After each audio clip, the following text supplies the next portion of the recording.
All right, ji, let's start with today's discussion for FM. Anjali, आप पूछ रहे थे कि आपको concept related to margin of safety समझाना है। मार्जिन ऑफ सेफ्टी समझने के लिए पहले आपको समझना होगा ब्रेक इवन पॉइंट क्या होता है। हाँ जी, break even point, no loss no profit. And how do you calculate break even point को आप जानते हैं Anjali? Fixed cost divided by contribution per unit. अगर हमें ये चाहिए इन यूनिट्स, बट अगर हमें break even sale value in rupee चाहिए तो आप फिक्स कॉस्ट के नीचे डिनोमिनेटर रखेंगे पीवी रेशियो। ये चीज क्लियर है जी? ठीक है। अब एक होता है break even point, and let us say हमारे पास ये एक रुपी वैल्यू निकल कर आ रही है 1 लाख। क्वेश्चन आपको बता रहा है असली में हम ब्रेक इवन पॉइंट के ऊपर ऑपरेट कर रहे थे। लेटेस्ट से हमारी एक्चुअल सेल्स पर 1,40,000। तो हम यहाँ पर बोलते हैं हम ब्रेक इवन पॉइंट के कितना ऊपर ऑपरेट कर रहे हैं? ₹40,000। That ₹40,000 will be called margin of safety, क्योंकि ये रुपी वैल्यू है। And how it is calculated? Simply actual sales minus break even point. ठीक हो गया जी? जब हम मार्जिन ऑफ सेफ्टी की बात करते हैं तो मार्जिनल कॉस्टिंग, कॉस्ट अकाउंटिंग में सीखते हैं कि एक तो उसका ये फॉर्मूला हो गया actual sales minus break even point, एक इसको कैलकुलेट करने का फॉर्मूला रहेगा profit divided by PV ratio. ठीक है? क्या आपको इस चीज की डेरिवेशन एक्सप्लेन करें जी? कि वैसे वहां पर ज्यादातर यूज होती है, बट बेसिकली जब हम प्रॉफिट बाय पीवी रेशियो को इस्तेमाल करते हैं और एक इसको एक रेशियो में फिट करते हैं, वो रेशो है margin of safety ratio. Margin of safety ratio मतलब हमारी margin of safety actual sales का कितना परसेंट है। जैसे कि इस एग्जाम्पल में बात करूं, हमारे पास कितना है था मार्जिन ऑफ सेफ्टी? 40,000। ये 40,000 एक्चुअल सेल्स 1,40,000 का कितना परसेंट है? तो जो ये रेशो आ रही है या जो परसेंटेज आ रही है उसको हम बोल रहे हैं मार्जिन ऑफ सेफ्टी रेशो। आप इस फॉर्मूला में वो मार्जिन ऑफ सेफ्टी का ये वाला फॉर्मूला रखिए, profit divided by PV ratio, profit divided by PV ratio. और ऑलरेडी डिनोमिनेटर में क्या चल रहा था? Actual sales. तो हमारा margin of safety ratio ultimately क्या बन गई? न्यूमरेटर में तो हो गया प्रॉफिट। अब डिनोमिनेटर में क्या है? डिनोमिनेटर में पीवी रेशियो मल्टीप्लाई हो रही है एक्चुअल सेल्स से। Actual sales multiplied by PV ratio gives us contribution. तो मार्जिन ऑफ सेफ्टी रेशो का एक और फॉर्मूला निकल कर आ गया, प्रॉफिट डिवाइडेड बाय कंट्रीब्यूशन। यही प्रॉफिट को हम कॉस्ट अकाउंटिंग में प्रॉफिट बोलते हैं, बट एफएम में आकर ये बन जाता है ईबीआईटी। और एफएम में operating leverage is equal to contribution upon EBIT. So can we say that MOS ratio is a reciprocal of operating leverage? या leverage is reciprocal of MOS ratio? बात समझ में आ गई? ठीक है जी, ऑलराइट बच्चे। कल हमने स्टार्ट कर दिया था operating leverage concept. If I ask you to define operating leverage, क्या होती है ऑपरेटिंग लीवरेज? सिंपल सी एक लैंग्वेज जो हमारे फॉर्मूला से भी निकल कर आती है। It is the firm's ability to use कौन सी कॉस्ट? Fixed operating cost. पूरा नाम लेंगे fixed operating cost, so as to magnify the impact of changes in sales on changes in EBIT. ये डेफिनेशन होगी जो कि फॉर्मूला से ही निकल कर हमारे पास आ रही है। ठीक है जी?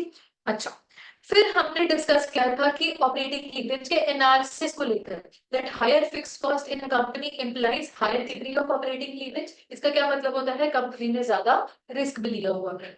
अच्छा, and a low fixed cost implies low risk, मतलब लो ऑपरेटिंग लीवरेज। अगर इसको हम ब्रेक इवन पॉइंट से रिलेट करें, if a company has high fixed cost, मतलब ब्रेक इवन पॉइंट का जो फॉर्मूला था इससे रिलेट करो, फिक्स कॉस्ट न्यूमरेटर में आता है। अगर फिक्स कॉस्ट हाई है तो ब्रेक इवन पॉइंट भी हायर होगा। मतलब कंपनी को प्रॉफिट जब ये कमाना शुरू करेगी तो थोड़ा लेटर स्टेज पर कमाना शुरू करेगी, क्योंकि ब्रेक इवन पॉइंट बहुत ज्यादा है, बहुत हाई है, इसको अचीव करने में टाइम भी लगे। ठीक है जी? अच्छा, फिर आपको ये भी बताया गया था कि अगर ऑपरेटिंग लीवरेज का मेजर एग्जैक्टली 1 है, इसका क्या मतलब होगा? एग्जैक्टली 1 का मतलब unlevered firm. Basically, company is not using operating leverage at all. But अगर operating leverage का नंबर more than 1 है, मतलब लीवर्ड फॉर्म तो है, बट मोर देन वन को लेकर एक कमेंट आ जाता है कि इसका एक पॉजिटिव ईबीआईटी भी चल रहा होगा। पॉजिटिव ईबीआईटी मतलब पॉजिटिव प्रॉफिट, प्रॉफिट कमा रही है, मतलब it is operating above break even point. But अगर एक ऑपरेटिंग लीवरेज का मेजर लेस देन वन है, और by less than one we mean less than zero चला गया, नेगेटिव में चला गया, इसका क्या मतलब होगा कि ईबीआईटी ही in the first place negative आ रहा होगा, that means company is into losses, losses में है मतलब it is operating below break even point. और कभी ऐसा भी होता है कि हमारा ईबीआईटी एग्जैक्ट जीरो आ रहा है, मतलब company is operating exactly at break even point, in such case operating leverage will be identified. ठीक है जी। और आपको कल क्लास में भी समझाया था बीटा के बारे में। बीटा इज एन इंडेक्स, किस चीज का इंडेक्स? शेयर प्राइस का, जो मार्केट प्राइसेस होती हैं उसका वॉलिटिलिटी इंडेक्स है, कि हमारे कितना फ्लक्चुएट कर सकती है शेयर प्राइसेस, मार्केट मूवमेंट कितनी ज्यादा फ्लक्चुएट है। तो if a company which has high fixed cost, मतलब it has taken high risk, risk इतना था कि कल को आउटपुट हल्का सा भी डिक्लाइन किया, इसका ईबीआईटी बहुत ज्यादा डिक्लाइन कर जाएगा। इस रिस्क को देखते हुए अगर लेटर से जेन्युइनली कोई मार्केट चेंजेस आ गए, इंडस्ट्रियल चेंजेस आ गए, इकोनॉमी में रिसेशन आ गई है, तो ऐसी कंपनी के शेयर होल्डर भी सबसे से पहले अपने शेयर्स बेचकर भाग जाएंगे। दैट मीन्स ऐसी कंपनी का बीटा भी ज्यादा ही होगा। So high operating leverage implies high beta. बात समझ में आ गई थी अभी? चलो अब आ जाओ जी क्वेश्चन पे। हमने क्वेश्चन नंबर 1 कर लिया था बच्चे, 2 कर लिया था। yes, आ जाइए 3 पे।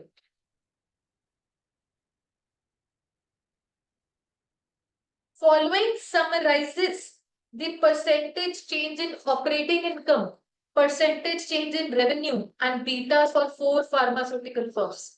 हमारे पास 4 फर्म के लिए percentage change in revenue, percentage change in operating income बताया। बच्चे ऑपरेटिंग इनकम किस चीज का दूसरा नाम है? ऑपरेटिंग इनकम मतलब सेल्स में से सिर्फ ऑपरेटिंग कॉस्ट ही माइनस हुई है। EBIT, EBIT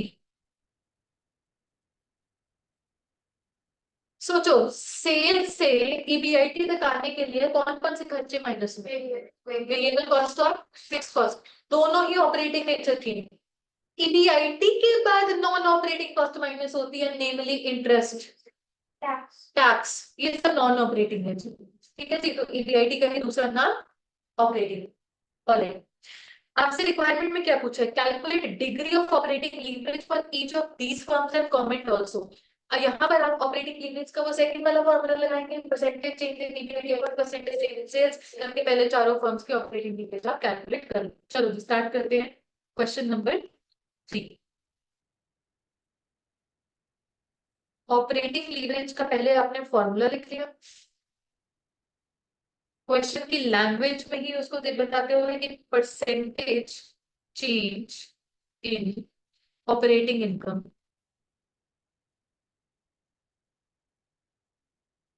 divided by percentage change in revenue.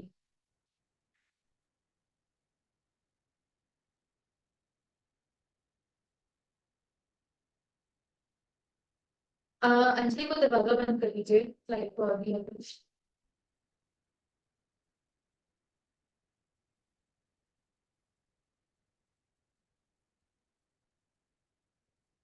हाँ जी, पहली फर्म PQR लिमिटेड, इसका हमारे पास है 25%। परसेंटेज का साइन बेशक मत ही लिखे, कंफ्यूजन हो जाएगी, कहीं कैलकुलेटर में भी परसेंटेज का साइन ना लग जाए। 27, ये आपके पास आंसर आ रहा है तकरीबन 0.926 या 59।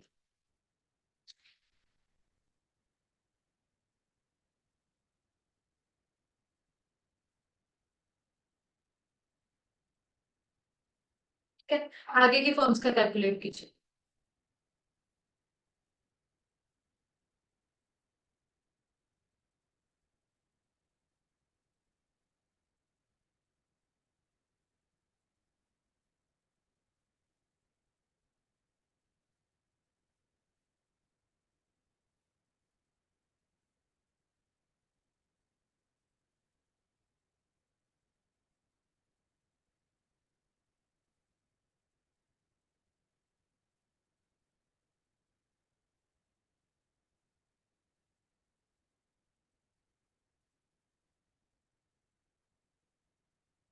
हो गया।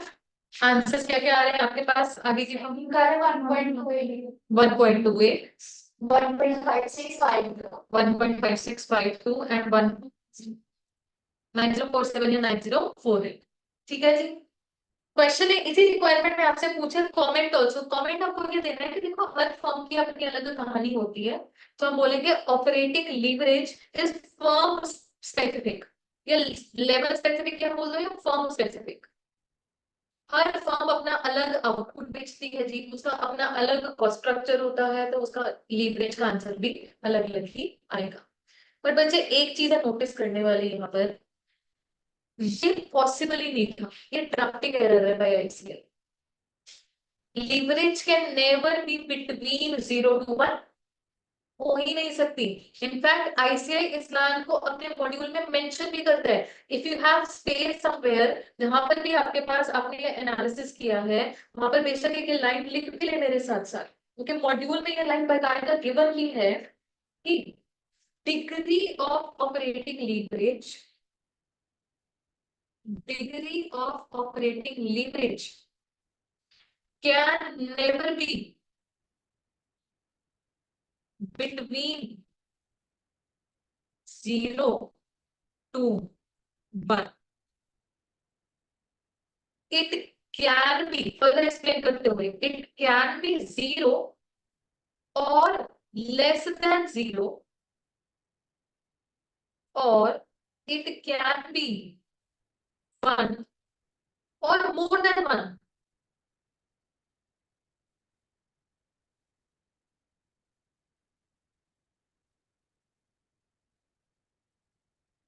अब जीरो ऑपरेटिंग लीवरेज कब आएगी? जब कंट्रीब्यूशन ही जीरो होगी लेट्स से।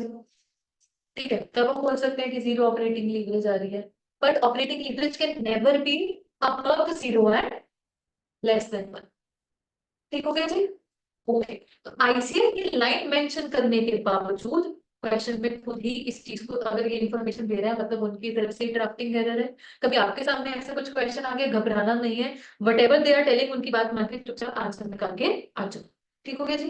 ओके, अब second requirement of this question, use operating leverage to explain why these firms have different beta.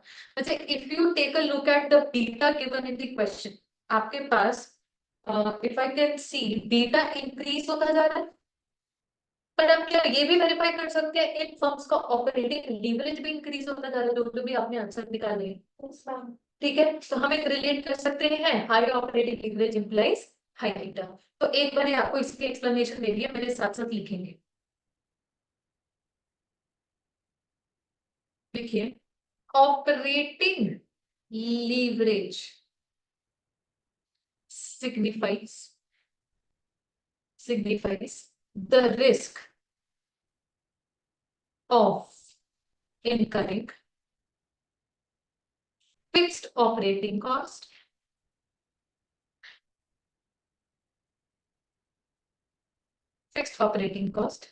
and it measures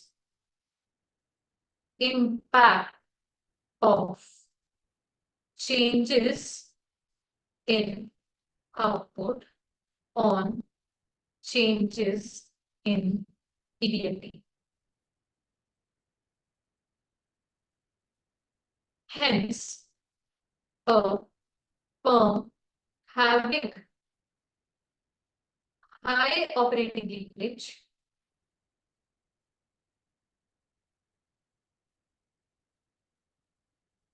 will have high impact on EDLT due to output change.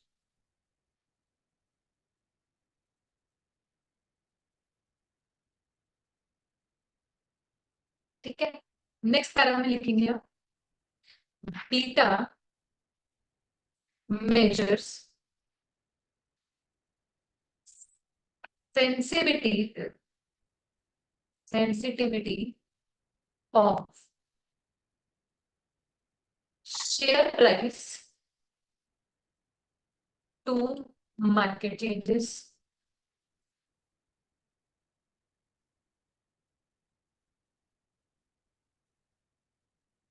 a firm which has incurred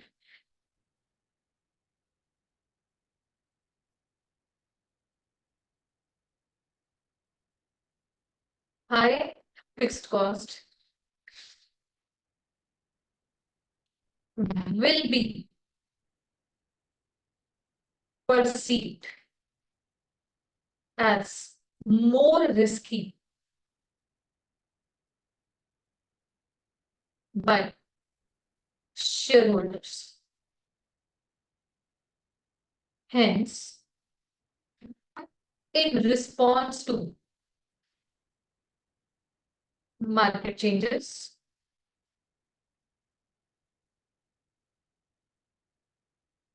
such firm will experience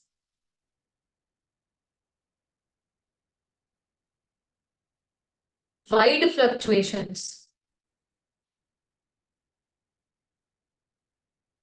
in market price of share, and hence high beta.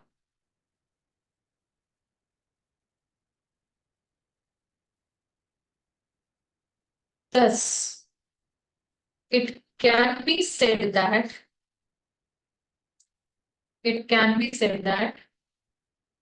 high operating leverage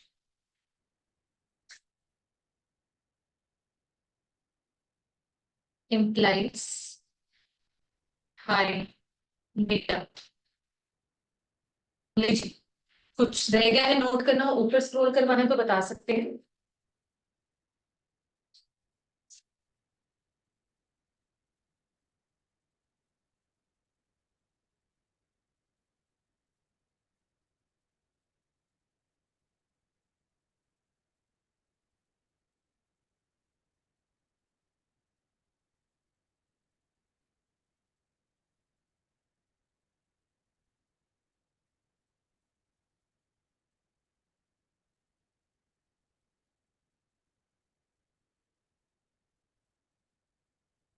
हाँ जी, done. हाँ जी, करो करो। कुछ रह गया ऊपर note करना तो बता दीजिए।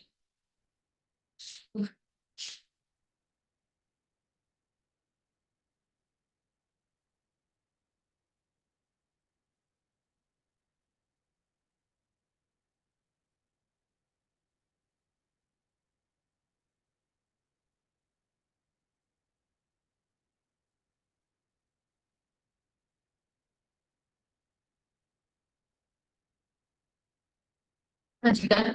चलिए, let's move to financial leverage now, जो हमारा नेक्स्ट कॉन्सेप्ट है।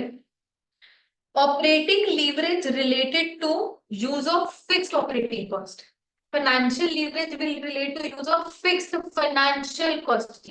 फिक्स्ड फाइनेंशियल कॉस्ट मतलब इंटरेस्ट हमारे इनकम स्टेटमेंट में आता है। और क्या होता है, any financing cost which is fixed in nature, reference dividend, वो भी तो फिक्स्ड इन नेचर होती है, वो भी तो फाइनेंसिंग कॉस्ट की एक तरीके से, राइट।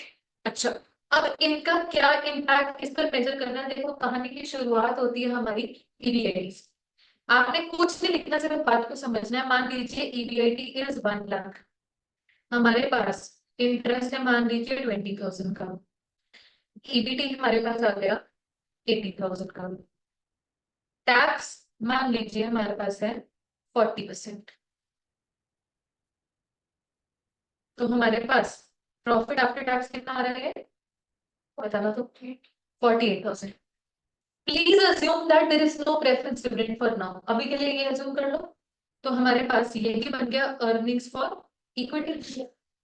और इसको अगर आप डिवाइड करेंगे नंबर ऑफ इक्विटी शेयर से, मान लीजिए number of equity share is 10,000, what is the EPS? 4.8। ठीक है। अब due to in general output changes कह लो या जो भी चेंजेस कह लो, हमारा ईबीआईटी ना 20% से बढ़ रहा। ठीक है, तो रिवाइज ईबीआईटी मेरा कितना हो गया? 1,20,000।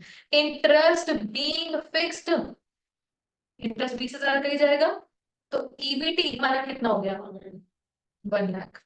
टैक्स अब कितना जा रहा है? 40,000। अल्टीमेटली पैट कितना हो गया 16,000। ये अर्निंग्स फॉर इक्विटी है, मेरा ईपीएस कितना हो गया 6 रुपीज। आप ये देखो कि परसेंटेज इंक्रीज इन ईपीएस कितना है। ईपीएस रुपी वैल्यू में कितने से बढ़ रहा है 1.2 से, 1.2 से कहां से बढ़ रहा है 4.8 से। ये कितना आ रहा है 25%। तो बेसिकली यहाँ पर ईपीआईटी के इंक्रीज होने का फायदा किसको मिल रहा है इवेंचुअली इक्विटी शेयर होल्डर को मिल रहा है। इक्विटी शेयर होल्डर ये बोलेगा कि अगर 20,000 से मेरा ईपीआईटी में बढ़ रहा है, क्या इंटरेस्ट बढ़ रहा है ना, इंटरेस्ट में तो बढ़ रहा है। तो अल्टीमेटली इसका जो नेट ऑफ टैक्स करके इम्पैक्ट है बढ़ चढ़ के किसको पहुंच रहा है इवेंचुअली इक्विटी शेयर होल्डर को ही पहुंच रहा है। तो कह रहे हैं हम यहाँ पर एक तरीके से ये इंटरेस्ट नाम का फिक्स्ड फाइनेंशियल कॉस्ट लेना फायदा करवा। बट कल को अगर ईबीआईटी गिरने को आ गया, मान लो ईबीआईटी रह गया सिर्फ और सिर्फ 20,000, एक बार बताना ईबीआईटी अगर 20,000 रह गया, इंटरेस्ट भी 20,000 ही है, इंटरेस्ट तो देना ही देना जी, तब क्या इक्विटी वालों के लिए कुछ बचेगा, बिल्कुल भी नहीं बचेगा। तो हम बोलेंगे यही इंटरेस्ट नाम की चीज फेवरेबल सिनारियो में फायदा करवाएगी, अनफेवरेबल में ये नुकसान भी कराएगी। तभी हम बोलते हैं रिस्क किसी चीज को बोलते हैं, तो ये है फाइनेंशियल रिस्क। ठीक है जी।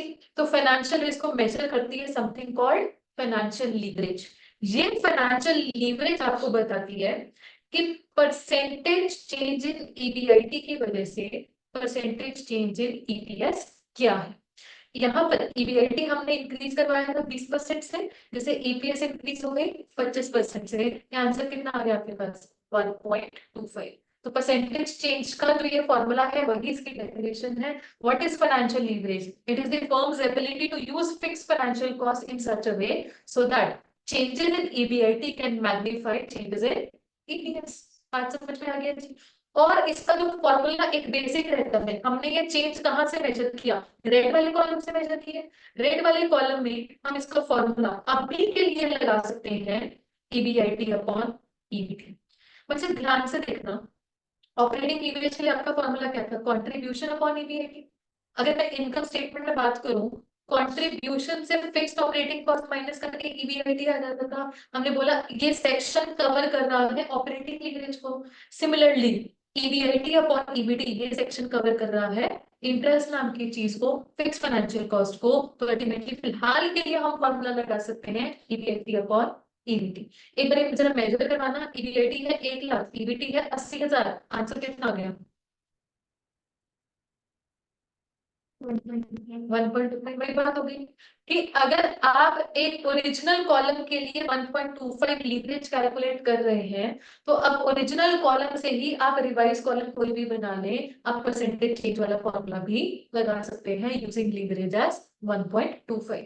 सो what is the definition of leverage? एक बार दोबारा से देखो, जो दूसरे वाला फॉर्मूला है परसेंटेज चेंज, किसका परसेंटेज चेंज, किसका दोबारा से बताओ, परसेंटेज चेंज ईपीआईटी का इम्पैक्ट होगा परसेंटेज चेंज इन ईपीएस पर। बेसिकली मैग्निफिकेशन किसको मिलेगी, ईपीएस को मैग्निफिकेशन मिलेगी। ठीक है जी। ये रही आपकी डेफिनेशन और ये रहा आपका सेकंड वाला फॉर्मूला। ठीक होगी जी बात। ओके। अब बस मैंने अब आपको बताना है what if preference dividend is also there. Same figures के साथ काम करते हुए what if preference dividend is also there. मेरे पास ओरिजिनल ईबीआईटी था 1,00,000 का, इंटरेस्ट मेरे पास था 20,000, तो ईबीटी आ गया था 80,000। टैक्स 40% के हिसाब से माइनस करके पैट हमारे पास कितना आ गया था 48,000। Let us say there is some preference dividend to the extent of 18,000 rupees. ठीक है। आपके पास अर्निंग्स फॉर इक्विटी बची गई कितनी 30,000, divided by number of equity shares 10,000 करके आपके पास ईपीएस आ रहा है 3। ठीक। अगर हम अपना ईबीआईटी 20% से बढ़ा रहे हैं, तो 1,20,000 में से इंटरेस्ट माइनस हुआ 20,000, ईबीटी कितना रह गया 1,00,000। टैक्स के 40% के हिसाब से पैट होना रह गया 60,000। प्रेफरेंस डिविडेंड अभी भी 18,000 का जाएगा जी। हमारे पास अर्निंग्स फॉर इक्विटी कितना बच गया 44। तो ईपीएस आ रहा है 4.2। अब मुझे एक बार के लिए बताना ये ईपीएस कितने परसेंट से इंक्रीज कर रहा है। 40% से इंक्रीज कर दूंगा 40%.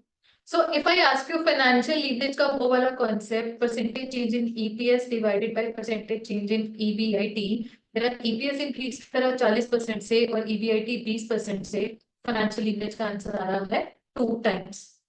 अब फॉर्मूला जो पहले वाला जो बनता है ना, वो बच्चे मैं आपको फॉर्मूला भी बता देती हूँ. अभी तक तो आपने क्या समझा था, it is EBIT upon EBT. But point is EBIT और ईबीटी में सिर्फ इंटरेस्ट की कहानी कैप्चर हो रही है, प्रेफरेंस डिविडेंड की कैप्चर नहीं हो रही थी. अब दिमाग में आता है कि इस इनकम स्टेटमेंट के हिसाब से ईबीआईटी से शुरू करके अर्निंग्स पर इक्विटी पर आ जाओ, क्योंकि इसमें प्रेफरेंस डिविडेंड भी कैप्चर हो जाएगा. पहली इंक्लिनेशन तो ये आ रही है बेटा. बट इस इंक्लिनेशन में एक प्रॉब्लम हो गई है. प्रॉब्लम क्या, शुरू कर रहे हैं हम ईबीआईटी से विच is a pre tax figure, but पहुंचते पहुंचते हम अर्निंग्स फॉर इक्विटी पर आ गए हैं विच is a post tax figure. अब पॉइंट इज, मैंने ईबीआईटी अपॉन ईबीटी पहले वाले में तो लिख दिया था, अल्टीमेटली इसका ईबी का मतलब था ईबीआईटी में से इंटरेस्ट माइनस कर दो, आ जाता है ईबीटी. अब पॉइंट इज मेरे को प्रेफरेंस डिविडेंड भी माइनस करवाना चाहिए यहाँ से, बट दिक्कत वही है, ये प्री टैक्स फिगर है, इंटरेस्ट प्री टैक्स फिगर है, प्रेफरेंस डिविडेंड अपने आप में बाय डिफॉल्ट क्या होती है, पोस्ट टैक्स फिगर होती है. किसी एक पोस्ट टैक्स फिगर को आपने प्री टैक्स बेसिस पर लेकर आना है, आप उसे डिवाइड करते हो 1 माइनस टैक्स रेट ब्रैकेट से. इस पर्टिकुलर क्वेश्चन में अगर मेरे पास प्रेफरेंस डिविडेंड की अमाउंट कितनी थी बच्चे, 18,000, ये पोस्ट टैक्स अमाउंट. मैं अगर सोच के चल रही हूँ कि मुझे प्रेफरेंस शेयर होल्डर को 18,000 का डिविडेंड देना ही देना है, तो मुझे प्री टैक्स बेसिस पर इनके लिए कितने फंड तैयार रखने हैं ताकि हम टैक्स देकर 18,000 का डिविडेंड भी दे पाए. एक बार सोचो, अगर मेरे को 18,000 मेरे को अगर डिविडेंड देना है, तो प्री टैक्स बेसिस पर क्या मेरे को 18,000 का ही अपने ऊपर बर्डन क्रिएटेड रखना है? नहीं. क्या करेंगे, 18,000 पोस्ट टैक्स को डिनोट करता है, टैक्स रेट कितना था 40%, मतलब ये डिनोट करता है 60 को. अगर 18,000 60 है तो 100 क्या है, 30,000. फिर 30,000 बराबर कैसे आया, 18,000 अपॉन 1 माइनस टैक्स रेट, 0.6 से डिवाइड कर दिया. राइट. अब बात ठीक बैठ जाएगी. ईबीआईटी जो कि प्री टैक्स फिगर है, ये प्री टैक्स फिगर है, इसमें से इंटरेस्ट माइनस किया, वो भी already by default pre tax था, माइनस किया preference dividend on a pre tax basis. अब हमारी बात फिट बैठ जाएगी. No working with the numerical figure, EBIT मेरे पास यहाँ पर स्टार्टिंग में क्या था, 1 lakh.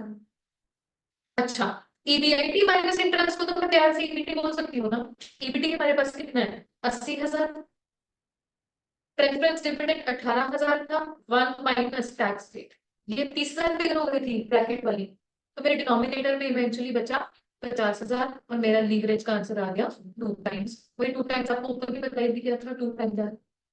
So point is when, अब आपका जो आईसीए मॉड्यूल जो फॉर्मूला बताता है, देखो बेटा वो पता है क्या बताएगा, when there is no preference dividend, formula of financial leverage will be EBIT upon EBT. When there is some preference dividend, formula of financial leverage will be EBIT upon EBT minus pre-tax preference dividend. मतलब ऐसे दो दो formula याद करने का कोई फायदा है नहीं. जब प्रेफरेंस डिविडेंड होगा ही नहीं, अपने आप ही ये चीज कैंसिल हो जाएगी, अपने आप ही इफेक्टिवली ईबीआईटी अपॉन ईबीटी रह जाएगा, तो हम एक ही फॉर्मूला याद करेंगे. बट मुझे बताओ कि आप सभी को क्लियर हो गया क्यों हमने प्रेफरेंस डिविडेंड के नीचे वो 1 माइनस टी रखा हुआ. क्लियर हो गया सभी को जी. ऑनलाइन में वैदेही एंड अभिनव क्लियर है जी ये चीज. मैम हम परसेंटेज चेंज वाला कब लगाते हैं, जीपीएस वाला? मैं आपको बताती हूँ. लेटर से मेरे पास एक ओरिजिनल कॉलम गिवन है और आपको बताया हुआ है कि कैलकुलेट फाइनेंशियल लीवरेज. तो आपको बताते हैं कि if EBIT increases by 5% what will be the impact on EPS. तो आप वहीं से वो जी परसेंटेज चेंज लगाओगे और आप रिवाइज ईपीएस बता दोगे. इसी तरीके का क्वेश्चन हमारे पूरे चैप्टर में चलेगा. ठीक है जी, रिपीट कर देते हैं अभी ना.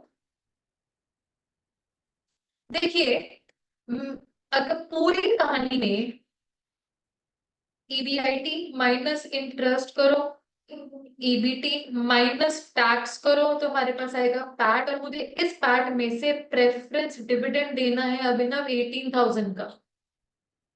ठीक है जी. अच्छा, मैं आपको बोलूं कि what is the amount available कि जो कि होनी चाहिए इस प्रेफरेंस डिविडेंड को कवर करने की ही।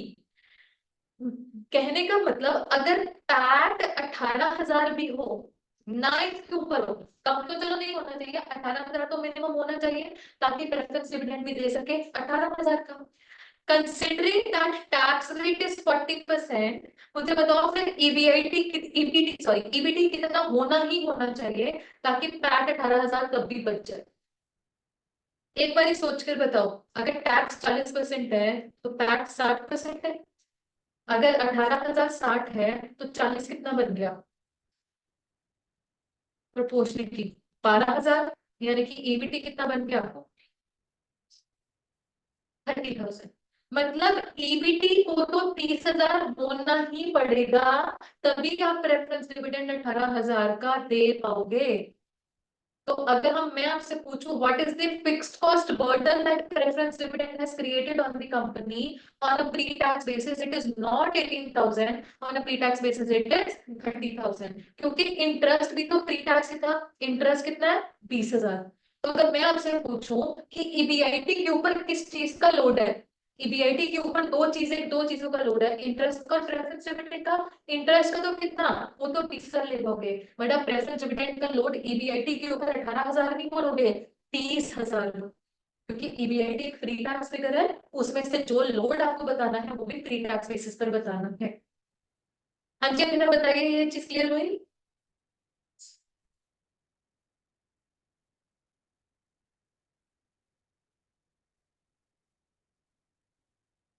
जी। तो आपके पास जो फॉर्मूला लिखा हुआ है पहले वाला, it is financial leverage is EBIT upon EBT minus free tax preference dividend. इसके बगल में रिमार्क लिखिएगा that it is measured at a particular level of EBIT. It is measured at a particular level of EBIT. मतलब हर EBIT के लिए ये बात same नहीं रहेगी। ईबीआईटी चेंजेस, ये दिस विल आल्सो चेंज अगर आप ये फॉर्मूला लगा दो। बट जो सेकंड फॉर्मूला के बगल में रिमार्क लिखो, change is measured from that EBIT for which first formula is applied. Change is measured for that EBIT for which first formula is applied.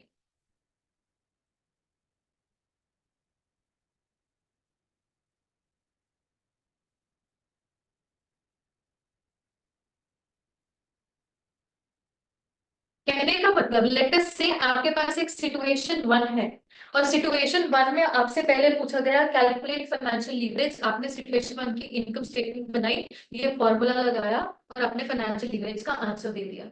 फिर कह रहे हैं if things change, late us से EBIT increases by 20%, तो कहां से 20% change लाना है? सिचुएशन वन से ही लाना है। सिचुएशन वन से ही 20% चेंज मेजर करते हुए आपको परसेंटेज चेंज इन ईपीएस बताना है। तो बेसिकली आप बोलोगे, आप अगर लीवरेज का आंसर यहाँ पर 3 टाइम्स आ रहा था तो यहाँ पर भी 3 टाइम्स तभी रखोगे जब आप चेंज भी मेजर उसी के लिए कर रहे हो जिसके लिए पहला फॉर्मूला लगाया था। सिचुएशन वन के लिए पहला फॉर्मूला लगाया, सिचुएशन वन से ही आप चेंज मेजर करोगे, तब हम बोलेंगे कि लीवरेज का आंसर दोनों जगह सेम ही रहेगा, 3 टाइम्स 3 टाइम्स। ठीक है जी? ओके। एक नोट लिखिएगा, जहां पर लिख सकते हैं पॉसिबल अगर जगह है तो, if there is no preference dividend, if there is no preference dividend,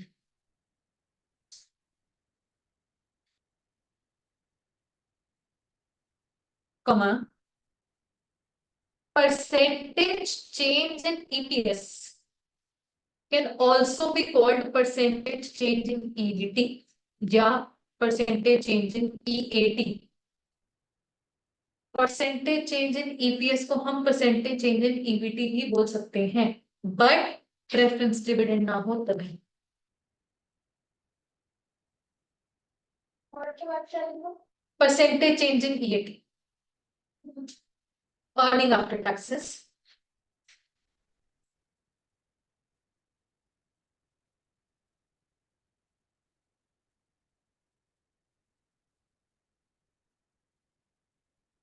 हाँ जी, इस चीज को लेकर अभी बताते हैं। हमने एग्जाम्पल नंबर 1 जो सबसे पहले डिस्कस किया था, कहाँ गया जी, यहाँ पर प्रेफरेंस डिविडेंड नहीं था। आपने मुझे परसेंटेज चेंज इन ईपीएस कितना बताया था? 25%। एक बार वेरीफाई करो, ये जो ईबीटी इंक्रीज हो रहा है ये कितने परसेंट से इंक्रीज हो रहा है? 80,000 से 1 लाख।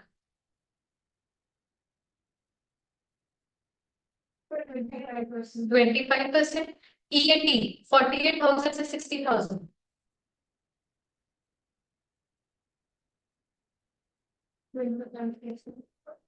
25%।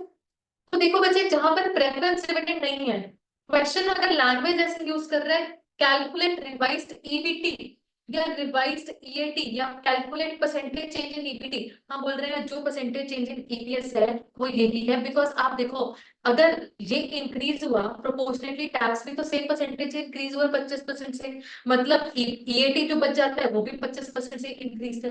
अल्टीमेटली चाहे नंबर ऑफ इक्विटी शेयर्स में डिवाइड होना है, अल्टीमेटली ईपीएस भी हमें 25% से इंक्रीज होता हुआ दिखाई दे रहा है। However, the statement does not hold true when there is some preference dividend. आपका ईपीएस कितने से बढ़ा था? 40% से। बट क्या आपका ईबीडी 40% से बढ़ा था? नहीं, वो तो 25% से बढ़ा। When there is some preference dividend, ये बात होल्ड नहीं करेगी, क्योंकि इसके बाद सारी कहानी प्रोपोर्शनेट नहीं है। इसमें प्रेफरेंस डिविडेंड की अमाउंट तो सेम ही रहेगी ना, तो प्रोपोर्शनेटली कुछ नहीं। यहाँ पर एक आइटम ऐसी थी जो कि प्रोपोर्शनेटली चेंज नहीं हुई है। इसलिए हम इतना बोल सकते हैं, जब प्रेफरेंस डिविडेंड नहीं है तो परसेंटेज चेंजेस सारे सेम है। पर जब प्रेफरेंस डिविडेंड है तब आप इसको इक्वेट मत कीजिएगा। ठीक हो गया जी, इस चीज का हम ध्यान रखेंगे। चलो, एनालिसिस बच्चे बाद में करेंगे, let's move to the question. मैं तो आप लोग सो जाओगे, ऑलरेडी सो ही रहे हो, आधा दिख रहा है। तो question number 4 on page number 4.9। Question number 4, delta limited has currently has an equity share capital of 10 lakhs, consisting of 1 lakh equity shares of 10 each. Company is going through a major expansion plan requiring to raise funds to the tune of 6 lakh rupees. To finance the expansion, management has the following plans. Plan 1, कि सारा का सारा 6 lakh issue equity shares of 10 each, 60,000 equity shares of 10 each, 6 lakh आ गया। Plan 2, issue 40,000 equity shares of 10 each and balance through long term borrowing at 12% per annum। 4 lakh equity से आएगा, 2 lakh borrowing से आएगा। Plan 3, issue 30,000 equity shares of 10 each and 3,009% debentures of 100 each, 3 lakh equity shares of debenture। और last plan, issue 30,000 equity shares of 10 each and balance through 6% preference shares। EBIT of the company is expected to be 4 lakh per annum. Assume corporate tax rate of 40%. Requirement may calculate EPS in each of the above plan and also a certain financial leverage। बच्चे जल्दबाजी नहीं करनी है income statement बनाने की। Whenever a new finance is being raised, कितने का raise है? 6 लाख का। और आपके पास अलग अलग ऑप्शंस हैं, और अलग अलग ऑप्शंस में भी अलग अलग बाइफरकेशन है। किसी में कह रहे हैं 4 लाख इक्विटी, 2 लाख डेट, किसी में 3 बोल रहे हैं। एक वर्किंग नोट के तौर पर हम हमेशा एक चीज बनाते हैं विच is called a pattern for raising finance, जिसमें हम ये सारी डिटेल बड़े आराम से फिगर आउट करेंगे ताकि गलती होने के चांसेस कम से कम रहे। Pattern for raising finance, particulars. आपने प्लान का नाम लिखा, प्लान 1, 2, 3 और 4।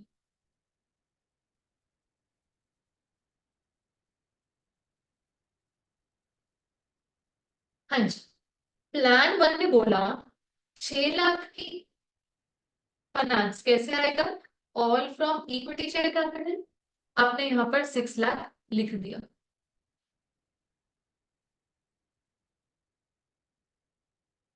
प्लान 2 ने क्या बोला? 4 लाख इक्विटी से आ रहा है और बाकी का 2 lakh long term borrowing sector. बिल्कुल 12% बोरिंग हमने यहाँ पर लिख दिया, 12% बोरिंग। ठीक हो गया जी। प्लान 3 ने क्या बोला? 3 lakh, 3 lakh equity share capital तो 9% डिवेंचर्स ये लग्रो बन जाएगी प्लान 3 में 3 लाख। ठीक हो गया। फोर्थ में क्या है?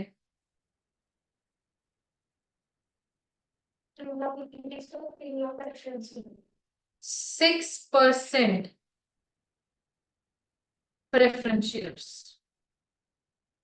3 लाख। इवेंचुअली हर प्लान में टोटल 6 लाख फाइनेंस कैसे रेज हो रहा है हम लिख चुके हैं। ठीक हो गया जी। अच्छा, इनकम स्टेटमेंट में देखो ईडीआईटी से शुरू करेंगे। यहाँ पर गिवन स्टार्टिंग पॉइंट ही मेरा ईडीआईटी है। कोई ईडीआईटी से पहले वाली कहानी सेल्स वाली है ही नहीं है। ईडीआईटी के बाद क्या माइनस होगा? इंटरेस्ट। हर कहानी में इंटरेस्ट अलग अलग है। और इंटरेस्ट आप देखो क्या पहले से भी कोई एग्जिस्टिंग इंटरेस्ट है क्या? गिवन है कहीं भी कुछ? क्योंकि कंपनी एग्जिस्टिंग कंपनी है, पहले से एग्जिस्ट कर रही है। बट क्या पहले से इंटरेस्ट बर्डन एग्जिस्ट कर रहा है? नहीं। पहले से ये ऑल इक्विटी कंपनी है, राइट। अच्छा, प्लान 1 में कोई नया इंटरेस्ट भी नहीं है क्योंकि प्लान 1 वाला ऑल इक्विटी प्लान। प्लान 2 में बताओ कोई इंटरेस्ट बनेगा? हाँ बनेगा। 2 लाख पर 12% कितना? 24,000। प्लान 3 में इंटरेस्ट बनेगा? बिल्कुल बनेगा। 3 लाख पर 9% यानी कि 27,000। और प्लान 4 में इंटरेस्ट नहीं है। प्लान 4 में इंटरेस्ट नहीं है। अच्छा, आप सोचो इंटरेस्ट माइनस करके जो टैक्स वहीं पर ही माइनस हो जाएगा। नेक्स्ट आइटम क्या आती है? Preference dividend. Preference dividend. क्या पहले से एग्जिस्टिंग प्रेफरेंस डिविडेंड कोई है? पहले से प्रेफरेंस डिविडेंड नहीं है। और न्यू में सिर्फ लास्ट प्लान में कितना? 3 लाख पर 6%, 18,000। ये हो गया जी। और ईपीएस तक जाने के लिए आपको चाहिए होगा नंबर ऑफ इक्विटी शेयर्स भी। बताओ बेटा पहले से क्या कोई एग्जिस्टिंग इक्विटी शेयर्स हैं? हाँ जी है। कितने? 1 लाख के। वैसे ये तो बाय डिफॉल्ट हर प्लान में है ही। 1 लाख 1 लाख 1 लाख 1 लाख प्लस जो प्लान के हिसाब से नए नए आ रहे हैं। पहले प्लान में 60,000 नया आ रहा है, 1,60,000। दूसरे प्लान में 40,000 नया आ रहा है, 1,40,000 हो गया। फिर नेक्स्ट वाले में 1,30,000 और नेक्स्ट वाले में 1,30,000। लो जी।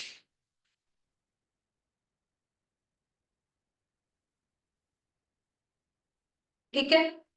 इस तरीके के वर्किंग नोट को बनाने का ये फायदा है कि जब आप ये काम कर लेते हैं अब आपको इनकम स्टेटमेंट में ना बार बार कुछ रेफर करने की जरूरत नहीं पड़ेगी। अच्छा इस प्लान में कितनी कैपिटल आई, कितना इंटरेस्ट था, सब कुछ कैलकुलेटेड है जी। बस आपको अपनी इनकम स्टेटमेंट बनानी है। इनकम स्टेटमेंट स्टार्ट कीजिए।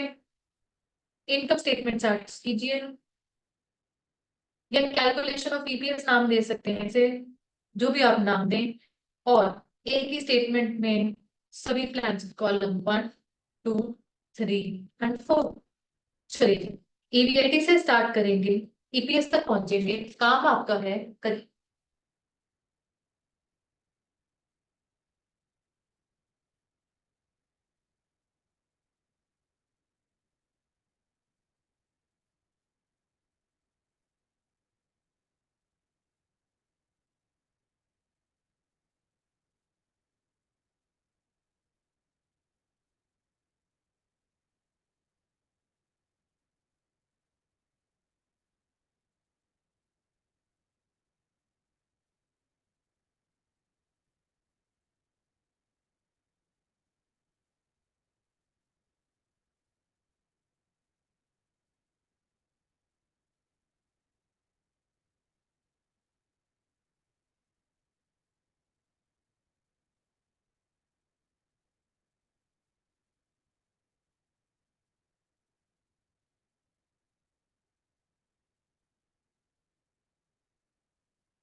मतलब उसको divided by number of equity shares करेंगे तो ईपीएस आएगा। मैम 1.5 पहले का। हाँ जी। 1.611 1.61 हाँ जी। 1.721 हाँ जी। 1.707 चलिए, किसी के पास ये आंसर नहीं आ रहे हैं तो बता दीजिए, टेक योर ओन टाइम, कोई जल्दी नहीं है। नहीं आ रहे हैं, चलो स्टार्टिंग की तरह आते हैं। ईवीआईटी आपके पास है 4 लाख। मैं अगर पहले प्लान की बात करूं, पहले प्लान में तो कोई इंटरेस्ट नहीं है, हमारे पास ईबीटी आ गया 4 lakh. What is the tax rate given to you? 40%। आपके पास ईएटी आ गया 2,40,000। ठीक है। और एटलीस्ट प्लान वन में कोई प्रेफरेंस डिविडेंड नहीं है, बट वैसे जब हम ईएटी में से प्रेफरेंस डिविडेंड माइनस करते हैं, we call it earnings for equity. वो है यहाँ पर 2,40,000। अर्निंग्स फॉर इक्विटी को आप डिवाइड करेंगे नंबर ऑफ इक्विटी शेयर से, and that you have already calculated in your working note. वो है आपके पास 1,60,000। ईपीएस आ गया 1.5।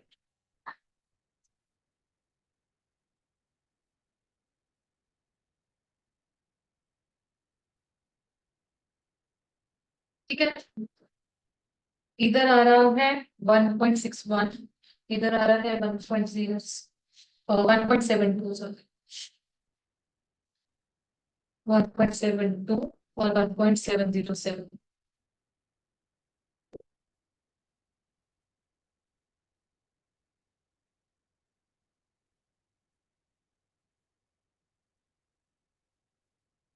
लास्ट के दो देखिए, 4 लाख। और थर्ड प्लान में हमारे पास इंटरेस्ट कितना था? थर्ड में 27,000 था। ठीक है। तो हमारे पास ये आ गया 3,73,000। टैक्स जब आपने माइनस किया, टैक्स बनता है 1,492,000। तो हमारे पास पैट आ रहा है 2238,000।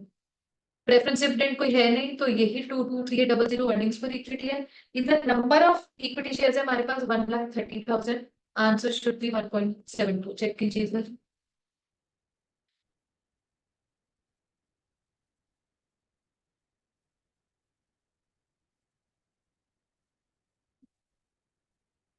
और लास्ट वाले में देखिए 4 लाख। इधर कोई इंटरेस्ट नहीं है, तो ईबीटी भी 4 लाख। टैक्स 1,60,000। तो ईएटी कितना हो गया? 2,40,000। But we do have preference dividend here 18,000 का। तो अर्निंग्स फॉर इक्विटी आ गया 2,22,000 डिवाइडेड 1,30,000 करके ईपीएस आ गया।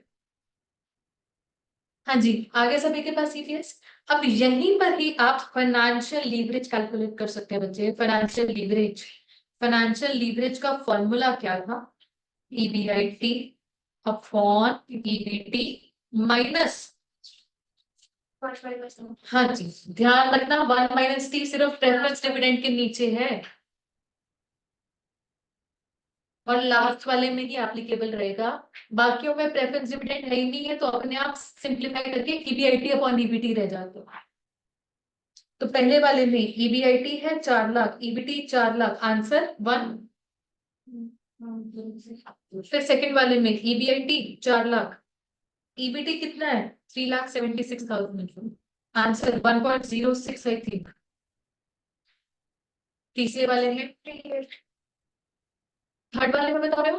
नहीं इसी बार फिर कितना चलेगा, कितना चलेगा? फिर होता है 1.07 1.07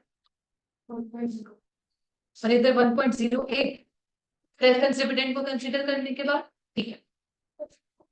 इसके अगर मैं आपको कैलकुलेशन बताऊं, ईबीआईटी तो हमारे पास 4 लाख था, ईबीटी हमारे पास कितना है लास्ट वाले में? 4 लाख ही। रेफरेंस डिविडेंड कितना है? 18,000। और टैक्स रेट कितना है?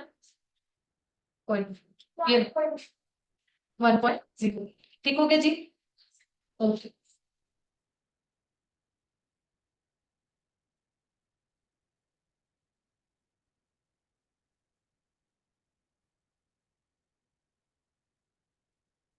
डन। चलो, if I ask you which of the plan is to be recommended, क्योंकि 6 लाख फाइनेंस रेज करने के लिए 4 ऑप्शंस है, कौन सा ऑप्शन 1 2 3 4 में से कौन सा?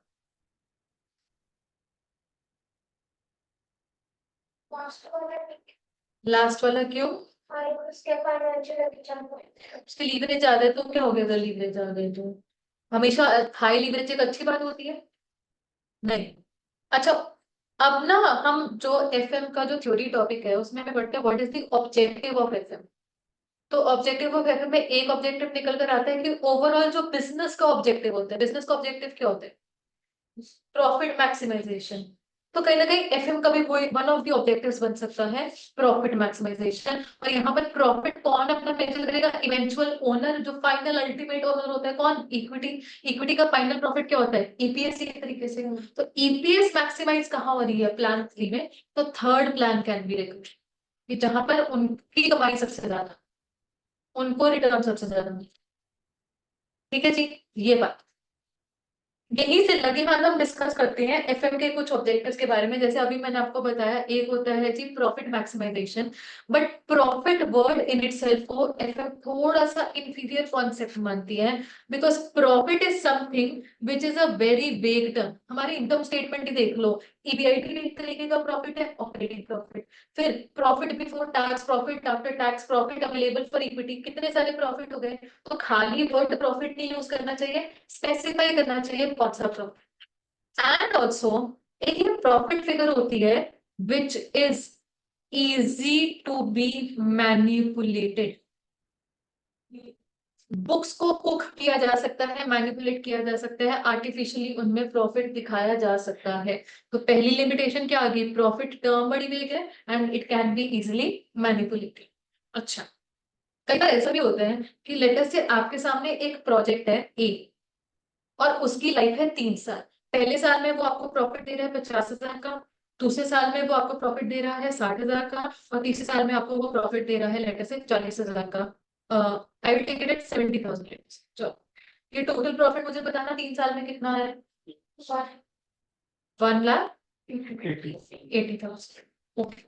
On the other hand there is some another project जो कि मेरे को कुछ इस तरीके की रिटर्न्स ऑफर कर,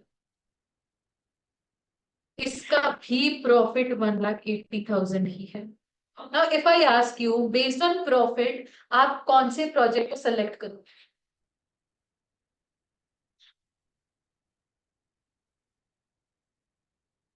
बी, वाई बी?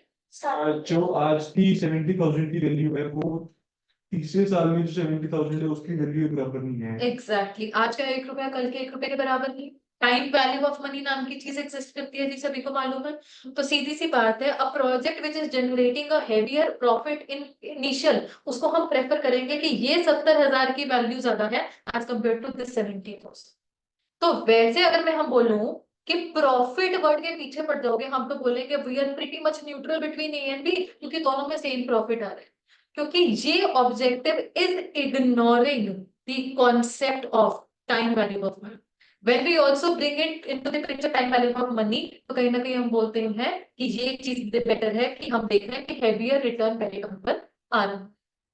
एंड एक लास्ट चीज, profit is something, profit maximization को हम अगर अपना ओनली ऑब्जेक्टिव रख लें तो कहीं ना कहीं रिस्क फैक्टर इग्नोर हो जाते हैं। लेट अस से एक प्रोजेक्ट है x and it can generate a profit of late us से 60,000, और वाई है it can generate a profit of 40,000।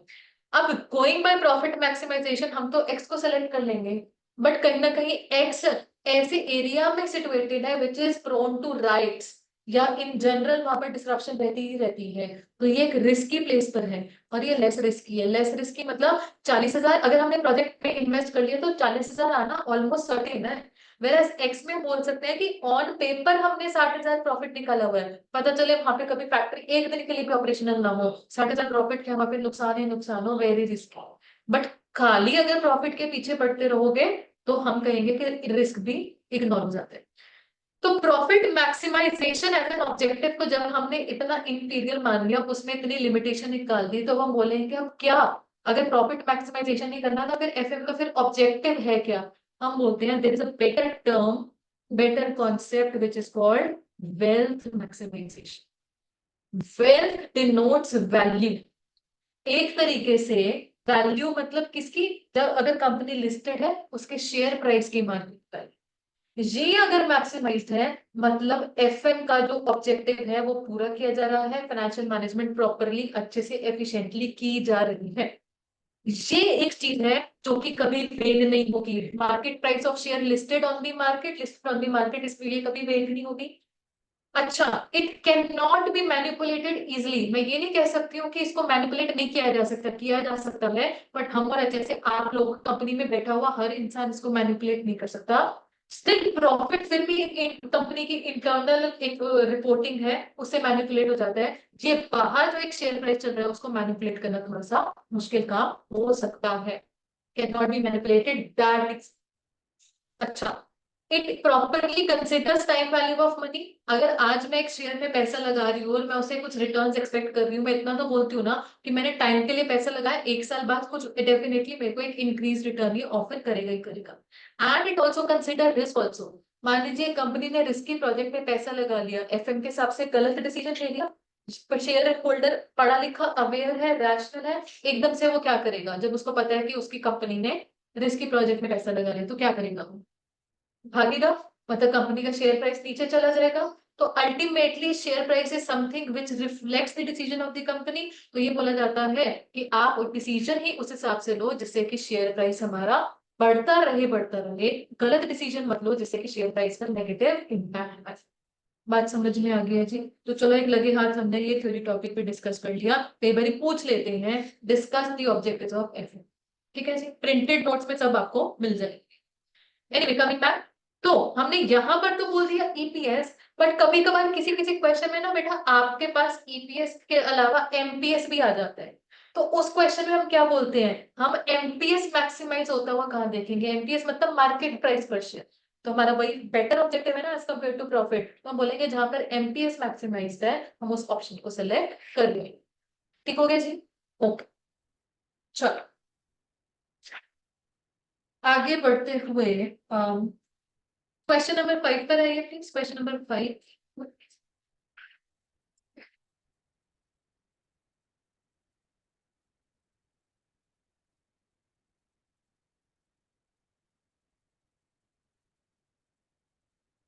हाँ जी, you are given two financial plans of a company which has two financial situations.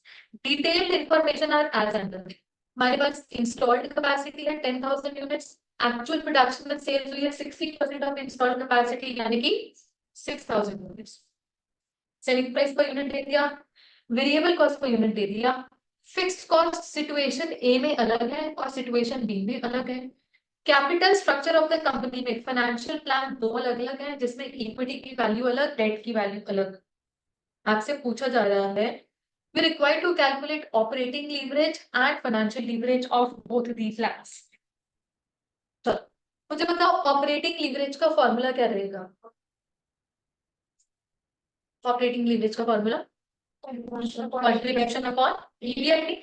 अच्छा, contribution कैसे आ रही है, कितनी आ रही है बताना जरा फटाफट से कैलकुलेशन करते। 10 पर यूनिट है, पर यूनिट है 6,000 यूनिट से मल्टीप्लाई करके कंट्रीब्यूशन तो आ गई मेरे पास 60,000। अब मेरे पास ईबीआईटी क्या है? मेरे पास ईबीआईटी क्या है? कंट्रीब्यूशन में से फिक्स कॉस्ट माइनस करोगे तो ईबीआईटी आएगा। अब बात ऐसी है जब फिक्स कॉस्ट ही दो है मतलब ईबीआईटी भी दो दो आएगा। ईबीआईटी दो दो आएगा मतलब ऑपरेटिंग लीवरेज निकलेंगी दो।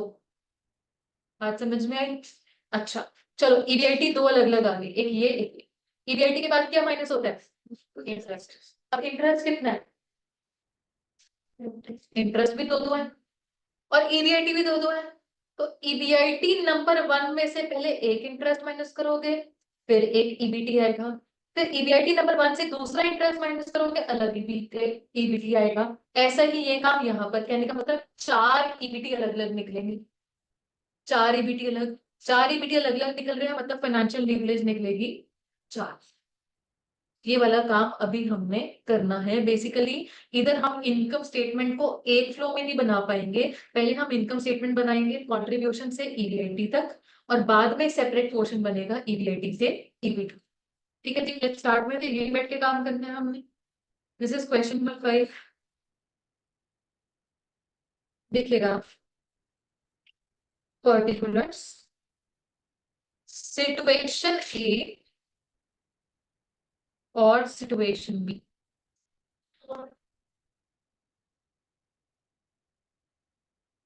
Sales minus variable cost will give you contribution.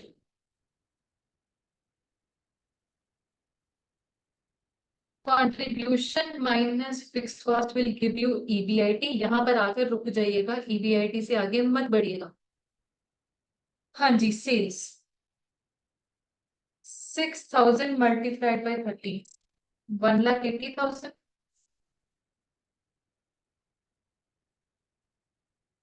Variable cost 6,000 multiplied by 20, 1,20,000. Contribution आ गई दोनों जगह 60,000. Fixed cost in situation A is 20,000. तो EBIT आ रहा है वहां पर 40,000. Fixed cost in situation B is 25,000. तो EBIT वहां पर बन रहा है 35,000. यहीं पर ही कैलकुलेट कर लीजिए ऑपरेटिंग लीवरेज।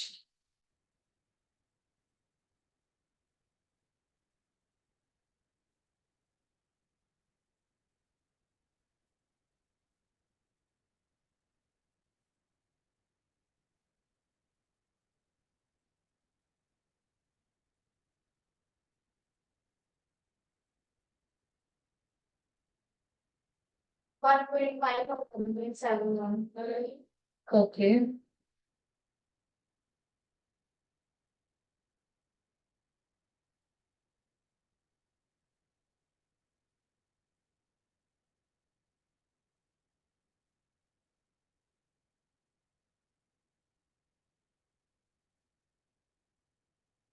हाँ जी, डन। चलो, अब ऐसा है, हम फिर से फॉर्मेट बना रहे हैं, बट अब ऐसे बनाएंगे कि सिचुएशन ए में भी आगे दो सब कॉलम बनेंगे, प्लान एक्स वाई का और प्लान एक्स एम का। फिर सिचुएशन बी में भी प्लान एक्स वाई और x M.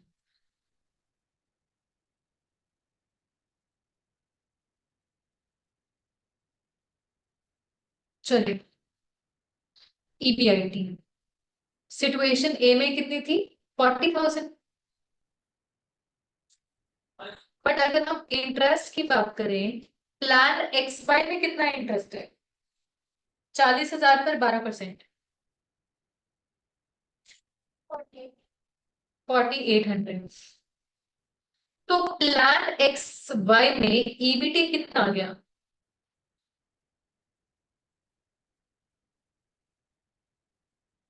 35,200, 35,200। Plan x M में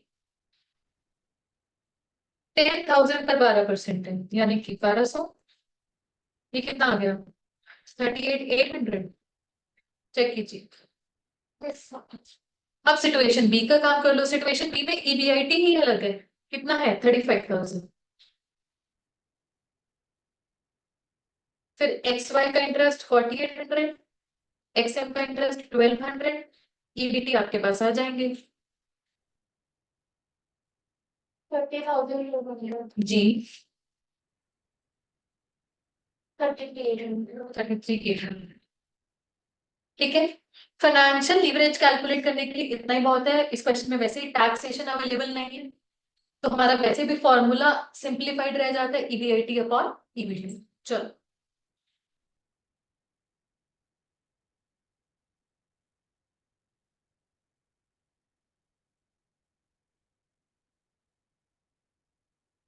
अच्छा, 1.136,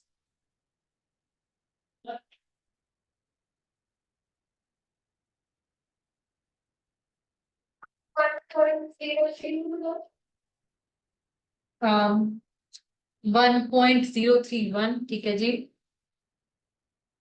1.3 1.32 1.16 आ रहा है 1.159 ये सब Yes, ma'am. 1.154. एक बार चेक कीजिए बाकी आपके पास और इधर 1.035 अप्रोक्सीमेटली Yes, ma'am.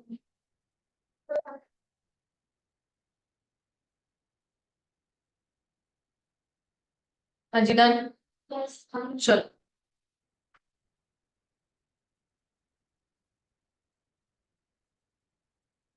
ओके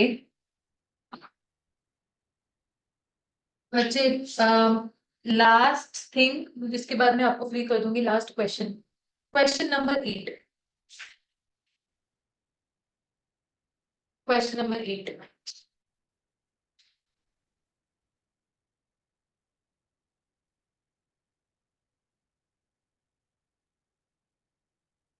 अच्छा From the following details of X Limited prepare income statement for the year ended 31st December.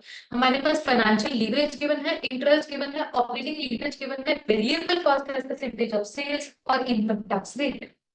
आपसे पूछा क्या है? Income statement बना के दिखाओ. अब income statement का हम बनाएंगे पहले तो एक blank format जो हमें आता है. चलो, income statement start कहाँ से होगी? Sales से. रुपी वैल्यू नहीं लिख पाएंगे माइनस करवाओगे वहां से वेरिएबल कॉस्ट आपके पास आएगा कंट्रीब्यूशन कंट्रीब्यूशन में से माइनस करवाओगे फिक्स्ड ऑपरेटिंग कॉस्ट आपके पास आएगा ईबीआईटी ईबीआईटी में से माइनस करवाओगे इंटरेस्ट आपके पास आ जाएगा ईबीटी टैक्स गिवन है क्वेश्चन में Yes, ma'am. हाँ जी गिवन है कितना 30%. 30% तो हमारे पास टैट आ जाएगा एंड आई थिंक आपको टैट पर आकर रुक जाना चाहिए यहाँ तक हमारी इनकम स्टेटमेंट बन जाएगी ठीक है जी कोई आगे प्रेफरेंस वगैरह की डिटेल शायद नहीं निकल के रहा है चलो मुझे बताओ आपको गिवन क्या है anything which can be fit into this income statement Interest. Interest कितना है हमारे पास 2000 और कोई चीज है जो फिट कर सकते हैं ऑलरेडी गिवन है नहीं अब सारा काम हमको वर्किंग के थ्रू ही कंप्लीट करना है मुझे बताओ interest relates to which kind of leverage operating या फाइनेंशियल फाइनेंशियल क्या आपको फाइनेंशियल लीवरेज बताई हुई है इन्होंने कितनी है तो वर्किंग नोट नंबर 1 पे जाओ फाइनेंशियल लीवरेज इसका फॉर्मूला क्या है EBIT upon EBT proper formula लिखने की आदत डाले प्रेफरेंस डिविडेंड भले ही इस क्वेश्चन में नहीं है बट प्रेफरेंस डिविडेंड तक पूरा फॉर्मूला आप लिखेंगे प्री टैक्स प्रेफरेंस डिविडेंड फिर आप बताएंगे कि वैसे फाइनेंशियल लीवरेज बताई थी 2 ईबीआईटी हमें मालूम नहीं प्रेफरेंस डिविडेंड वाला पोर्शन ले हो जाएगा तो डिनोमिनेटर में क्या रह जाएगा ईबीटी कैन आई से EBT is nothing but EBIT minus interest और इंटरेस्ट कितना है हमारे पास 2000 बात समझ में आई है जी या आप स्टेप वाइज ऐसे लिख लो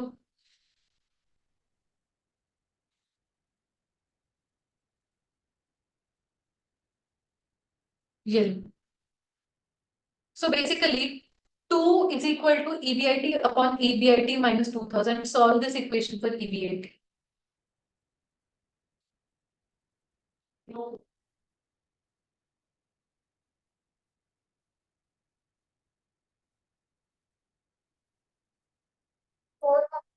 हाँ जी EBIT आ रहा है ₹4000 आ गया जी सभी के पास Yes. अब ईबीआईटी को ले जाए ऊपर इनकम स्टेटमेंट में आपने लिख दिया फ्रॉम वर्किंग नोट नंबर 1 जी 4000 आ गया अब डाउनवर्ड पोर्शन सॉल्व हो गया जी ईबीटी कितना रह गया 2000 टैक्स हमने माइनस किया 30% पैट आ गया 1400 अब अपवर्ड्स पोर्शन हमको सॉल्व करना है any suggestion Operating. Operating leverage का इस्तेमाल करके क्या आएगा Contribution. contribution working note number 2 operating leverage is given to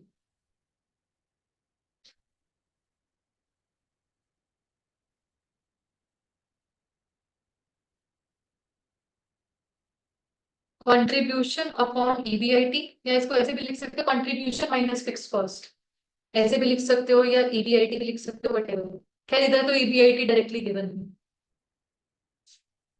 अभी तो कंट्रीब्यूशन ही करके बोलेगा ना। डायरेक्टली कंट्रीब्यूशन आ जाएगा। 12,000। कंट्रीब्यूशन मुझे बताया जा रहा है 12,000 आ रहा है। हाँ जी 12,000 आ गया सभी के पास फ्रॉम वर्किंग नोट नंबर 2। और एज बैलेंसिंग फिगर हमारी फिक्स कॉस्ट हमें पता चल गई विच इज 8,000। अब क्या रह गया हमारे पास, बस वो सेल्स तक पहुंचना। कैसे पहुंचेंगे? वेरिएबल कॉस्ट की परसेंटेज है ना सेल्स अकाउंट जी उसको उससे डिवाइड कर देंगे। हाँ जी बच्चे ध्यान से देखना, आपको वेरिएबल कॉस्ट क्वेश्चन बता रहा है कितना है सेल्स का, 75%। कैन वी से this implies contribution is 25% of sales? Do you agree with this? Anjali बताओ अग्री कर रहे हो इससे? और बाय द वे हम इसी को ही तो पीवी रेशियो बोलते हैं। हम बोलते हैं अगर हमें वेरिएबल कॉस्ट रेशियो पता है 80%, automatically PV ratio will be 20%। Clear है जी? So we know contribution is 12,000, we know it is sales का 25%, देन व्हाट इज सेल्स की वैल्यू? जी